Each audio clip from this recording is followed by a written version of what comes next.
Welcome back. I am really grateful that you're here with me. I am super excited to share with you today benefit number 7 that I see when it comes to podcasting. And you probably have noticed by now, if you have been following along this 7-part series, of how many benefits a podcast can really have. I really hope this opened up your eyes if you currently feel like launching your own podcast, or if this is something that is simply an idea at this point for you.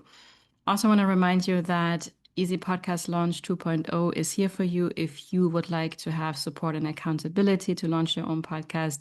Here we will also integrate human design and gene keys. We will do all the tech stuff in a very easy way and also do all the energetic works, right? The mindset, the emotional work that's often holding us back from actually taking that step. All the details about this is down in the show notes. With that, let's talk about benefit number 7, which is it's introvert friendly. I myself consider an introvert or also highly sensitive, empathic person, if I want to add some more terms to this. And many people in my audience also identify a lot with being an introvert. And the beautiful thing with a podcast is that while oftentimes we may think that when you have your own business and it's about finding or attracting clients into your world so they actually know about your work, oftentimes you may think, well, you have all this marketing, you have to dance on camera, you have to be constantly on social media, you have to go to all these networking events. And this may be already like, oh my God, no, my nervous system cannot handle this, right?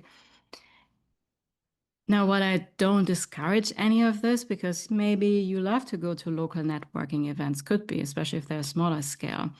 But if all these things that I mentioned are complete red flag to you, a podcast can be a beautiful way to connect with your audience in a more introvert friendly way because you can share your message from the comfort of your home.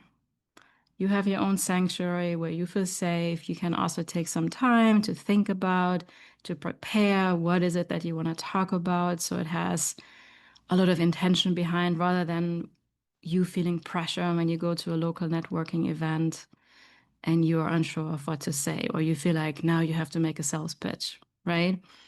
So that's one thing. The other thing is that social media is also often associated with I have to be constantly on camera, I have to show my face, I have to be on reels. But the reality is you don't really have to. With social media, you can also choose to be more writing in posts. You don't always have to be on camera and on video. And the same with podcasting. You can choose to simply have an audio podcast. And many podcasts out there, that's all they do. Of course, there's the option also to repurpose the recording in video format and also share the video on YouTube. And just to share you from my own podcasting journey, in the very beginning, I only recorded episodes and then I released them in audio format. And that felt right to me. I think a year before I launched my podcast, I had started to launch a YouTube channel, but it felt overwhelming and it wasn't right. And it was this component with, being on camera, making sure everything looked right, because let's be real, we want to make sure not to have a super messy background and somewhat the lighting is also maybe important. So I think I stopped that after 4 or 5 episodes or so. And then later on, when I really tuned into my energy and owned more that I'm more of an introvert, I was like, you know what? I'm going to start with podcasting, just my voice. That's what I want to focus on. And then I did this, and I think it took me almost 2 years into my podcasting journey when I finally decided, you know what? I think I'm going to be ready for video. So I continue doing my podcast, but now instead of just using the audio, I also created the video, which I created anyways, but I did it in a little bit more professional way. I was no longer recording it just in my PJs. And then I also released the content on my YouTube channel. And I created some reels for my social media from the podcast episodes. And I have been doing it ever since. And again, I consider myself more of an introvert, right? So you get to decide how you want to show up online. And it's totally fine that you do it in a way that feels safe to you, because the reality is we're not going to keep doing something if it always feels unsafe. Yes, we want to stretch out of our comfort zone, absolutely.